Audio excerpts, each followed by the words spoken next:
মুখ্যমন্ত্রী অধ্যাপক ডক্টর মানিক সাহা বলেছেন, একজন নার্স তার সেবা প্রদানের মধ্য দিয়ে একটি ইনস্টিটিউটের নাম উজ্জ্বল করতে পারে। কেবলমাত্র রোগীদের সেবা দান করাই নয়, রোগীদের পরিজনদের সাথেও একটি ভালো সম্পর্ক তৈরি করতে হবে।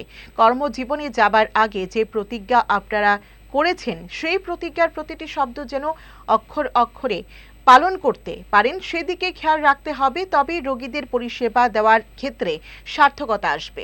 আজ আগরতলা গভর্নমেন্ট নার্সিং কলেজে প্রদীপ প্রজ্বলন ও বিএসসি নার্সিং ছাত্রীদের শপথ গ্রহণ অনুষ্ঠানে কথা বলেন মুখ্যমন্ত্রী।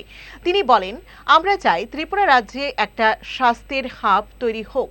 বর্তমানে প্রায় সব কলেজ এখানে চলে এসেছে। তো যখনই নার্সিং যে কোনো ইনস্টিটিউশনের যে নার্সিং যে ব্যবস্থাপনা সেটা যদি স্ট্রং হয়, ডাক্তারবাবুরা তো আছেই, কিন্তু তার পাশাপাশি যদি নার্সিং যদি প্রপারলি না হয়, একজন নার্সিং তার সেবার মাধ্যমে ওই ইনস্টিটিউশনের কিন্তু নাম উজ্জ্বল করতে পারে।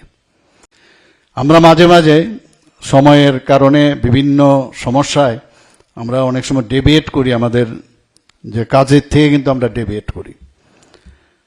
কাজের কোনো রকমই তার সাবস্টিটিউশন নেই। তো এখানে যারা আজকে স্টুডেন্টরা এখানে শপথ নিলেন, তাদেরকে আমি বলবো যে কাজটা মানে এখানে আজকে আপনারা চান্স পেয়েছেন এবং এখান থেকে আপনারা বেরোবেন, এই নাইটিঙ্গেলসের কথা স্মরণ করবেন আপনারা, যে কোনো অবস্থায় এদিক সেদিক যদি সেন্ট্রাল নার্ভাস সিস্টেমের মাঝে মাঝে আমাদের সমস্যা হয় অনেকের, আমরা কিন্তু একটা জায়গায় থাকতে পারি না। আমি সব জায়গায় বলি বাইসাইকেল আমাদের সবচেয়ে বড় একটা উদাহরণ। বাইসাইকেল ব্যালেন্স করে সামনের দিকে এগিয়ে যেতে হবে আমাদের। বাইসাইকেলের যদি কোনো কারণে এদিক সেদিক হয় তাহলে কিন্তু পড়ে যাবে, ছিটকে যাবে।